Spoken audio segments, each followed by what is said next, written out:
wanting to have this today, not cancel this. And to see the smiles on these kids' faces just brings such joy after, obviously a really emotional week or so. At the time we're out here right now celebrating with these kids, celebrating Easter, hunting for Easter eggs, there's a huge crew inside that DGS is leading, continuing to clean, continuing to get the place together, doing demo on that side of the house so we can get people back in this house as quickly as possible. So really just want to thank the kids for being here, for bringing joy in our lives, and thank this crew that's been working literally around the clock for the last week. They're doing great work. Do you have an estimation on when it's going to be finalized since it is working around the clock? It'll be in different stages. I'm hoping to sleep here at some point this week, getting the sort of residential quarters, back in order. And we're going to have an event here with the former governors and first ladies who have been unbelievably supportive. That event will be early May, so we'll welcome people into probably the first floor of the house right behind me, just this section, and utilize the outdoor spaces. And hopefully by some point midsummer, we'll have the state dining room and the areas that were really destroyed back up and running. We'll be able to give you firm timelines through DGS as time goes on, but they're working incredibly hard around the clock. And I got to give a special shout out to Secretary McNeil and Claire Ramsey, who have just been doing great work around the clock. We can see some of the progress. We can see the dumpsters out Yeah. in front, and we can see some of the workers going back and forth. But there's probably a lot that we can't see going on behind the scenes. Is the security tighter here? They're working through a process now where they learn from what occurred, make changes to both what I'll call the infrastructure and the systems that we employ. We have a third party who's come in to conduct an independent review.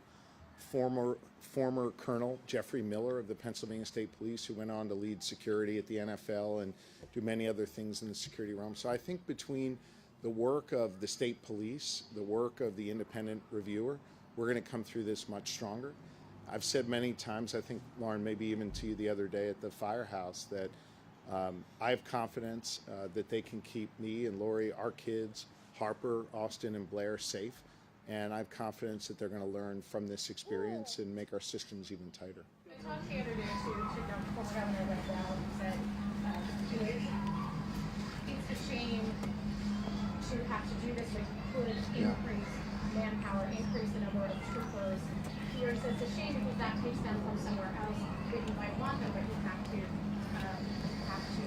protect the governor. Will there be more manpower?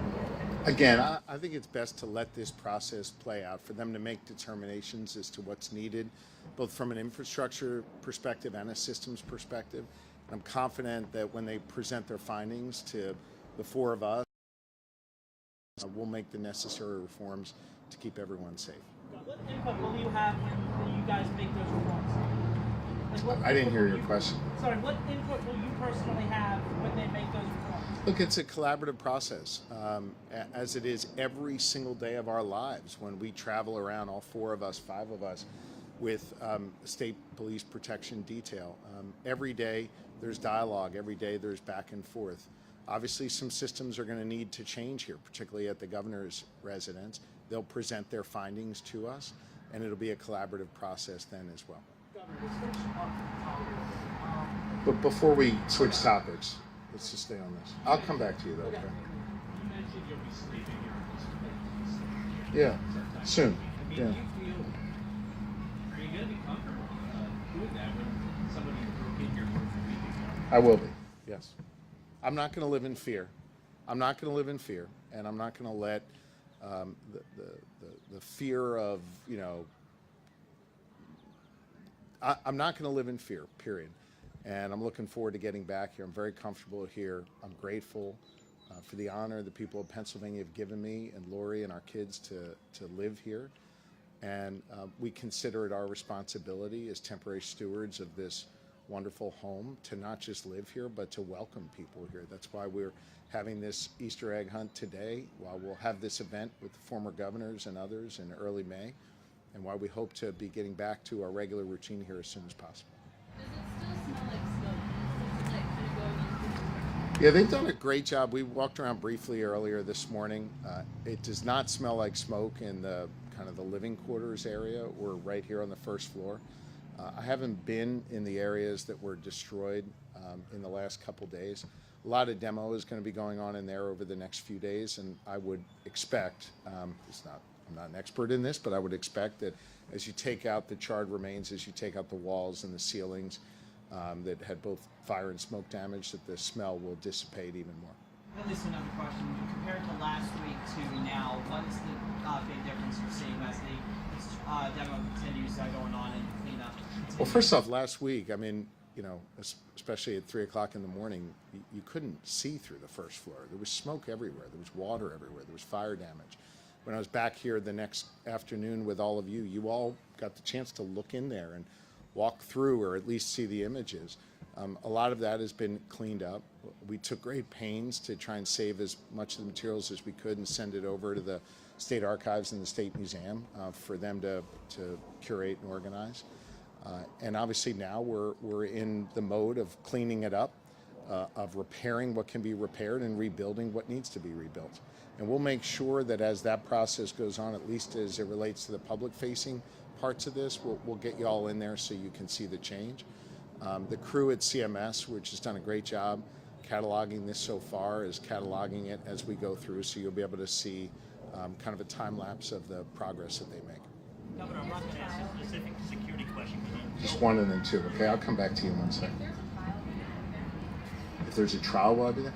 Look, I'm going to leave all of that up to the prosecutors. As I've said multiple times, I've got tremendous confidence in District Attorney Fran Chardo, and I've got confidence in the Department of Justice should they choose to bring charges. If my presence is needed by the prosecutors, I'll be there. If my presence is not needed, I don't need to be there. They've asked me for a statement, an impact statement as a victim of what occurred. I provided that to law enforcement last week. And whatever is needed from me, from Lori, from our kids, we're going to make sure we provide to the prosecutors. I'm not going to ask specifics about security because I know you're not talking about that. But state police has a very good team that does threat assessments of buildings, universities, Yep. labs. I'm told over the last several years they've done assessments of this and have passed it off to DGS. They obviously didn't get acted on. Are you aware of that? And what's your reaction? I'm not aware of an assessment that they made that DGS did not act upon. I'm not saying that didn't happen. I'm not saying it did. But that's a question I would defer to PSP and DGS. That specialized unit has been on the ground here over the last week, making recommendations. I'm sure presenting those recommendations, not just to Colonel Paris, but former Colonel Miller, who's acting as the independent reviewer. They'll work together with all the different experts that are brought to bear to make sure that they present to us a final set of recommendations for both the infrastructure and for the systems. I can tell you from an infrastructure perspective, they've already made some changes and a number more will be made. Has the Department of Justice signaled to you in any way that they plan to take on this case? They've not presented a signal one way or the other. I think I commented on this to you last week, Jillian. I spoke to Director Patel at the FBI, and I communicated with General Bondi, who I've known for probably a decade or more. They'll make whatever decision that they think is best. I don't think it's right for me, for Lori, for us as the victims here to try and pressure the prosecutors one way or the other. I have total and complete confidence in the prosecutors. I've been a prosecutor, as you know. These cases, you have to examine the evidence, you have to apply the law, and I think it's best to let prosecutors do their jobs in examining the evidence and applying the law without our input unless they seek it. Governor, is anything, any of the work that's going on here would impact your ability to have budget discussions, Not at all. negotiations here? Not at all. Didn't expect any impact on that? Not at all. In fact, the first floor is very close to being able to be used, and the budget meetings I've had with legislative leaders have largely been in this part of the House and outdoors, and I expect that if the House is needed for budget negotiations, it'll be available. We had a budget discussion the week of the fire, prior to the fire, on the porch, so we'll be using the House as we always do to try and bring both sides together and hammer out a deal. That's time for a couple more here. Yeah. Switching up real quick. There's between 250 and 300 workers that Matt trucks are facing layoffs because of the tariffs. Yeah. What are your thoughts on that as you start to see these tariffs going into effect? Look, I've been critical of these tariffs both because they're going to drive up prices, and we're already seeing that, and because it's going to have companies and individuals, families, keep their capital in their pockets because they're worried about the future. And with the uncertainty and the chaos that these tariffs bring, it's going to mean more capital staying on the sidelines. That's what's happening with Mack Truck based on the letter that they sent to me. A worry about economic uncertainty, a worry about these tariffs in particular, and that's forcing them to keep their capital on the sidelines and making it harder for them to do the important work they need to do to build these world-class trucks. I think it's really important to note that the president has stated his goal with these tariffs is to bring jobs back to America. By the way, a goal I support 1,000%. But Mack Truck's jobs already are in America. They're in the Lehigh Valley. They've been building these wonderful trucks here in America for years and years and years. They're doing everything right, and they're still being harmed by these tariffs. It's really unfortunate. We're working through the Department of Labor and Industry with those workers who are going to be laid off to make sure they get the supports that they need. But I hope that the president is able to rethink, readjust his tariff policy in order to bring more certainty to the marketplace and allow our companies to have the confidence they need to invest capital again. You invest capital, you grow the economy, you create jobs, you bring down prices. That's good for Americans. Follow up on Zach's question related to the budget. Is there an issue that's going on in the budget negotiations for the Congress table this year? It's important to you that the legislature doesn't vote in the legislation not getting a bill passed? You know, I've laid out my budget priorities in my budget address. The Lieutenant Governor and I have been traveling all across this Commonwealth, outlining the need to advance the priorities that we put forward. Without getting into specifics, I can tell you we've been having constructive dialogue with legislative leaders of both parties. We recognize that we're going to have to compromise. I've always said I'm willing to compromise.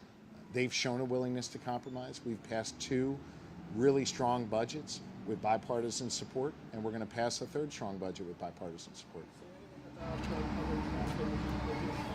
I'm sorry, can you? I've made clear for 3 budgets in a row now it's important to get something done on public transit. Leader Pittman's been clear that he's open to it, provided roads and bridges are part of the conversation. I've said for 2 years now that I welcome adding funding for roads and bridges. I'm proud of the fact that we repaired more structurally deficient bridges than any state in the entire country last year. I want to keep that record going, and the way we do that is by investing.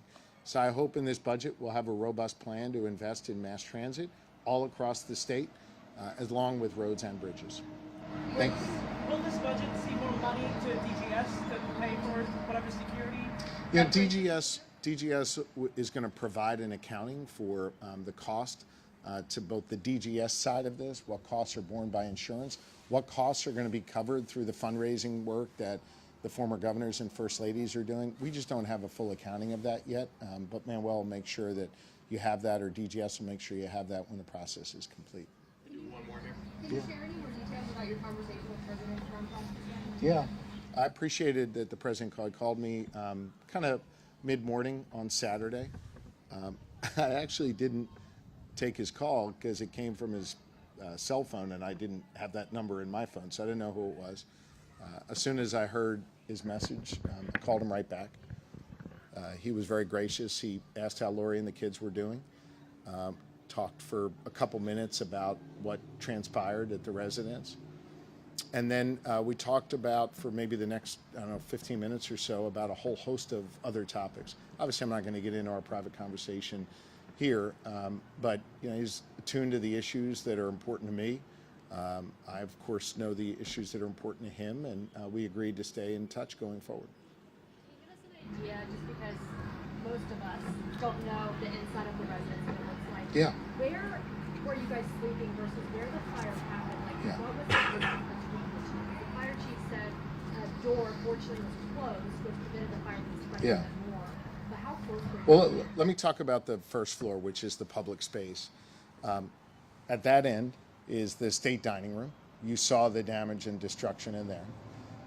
Next to that, so the next room over, as you move closer to where we're standing here, is a reception room for the state dining room. That was damaged pretty extensively from smoke and water, things like that.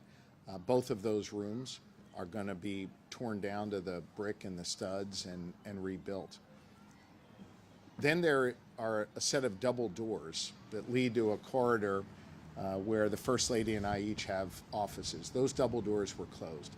The fire chief commented that had those doors not been closed, the fire would have ripped through the house into the area where we invite guests and visitors. This is the Erie room here, which had some smoke damage, but no fire damage. We have a family dining room behind us where we have our meals. Again, smoke damage, not fire damage. And all I'll say about the living quarters, I'm not going to get into specifics there, is we sleep up on this. There are rooms on the second and third floor, and thankfully everyone got out safe. Thank you, guys. Okay, thanks everybody. Appreciate you being here. Happy Easter.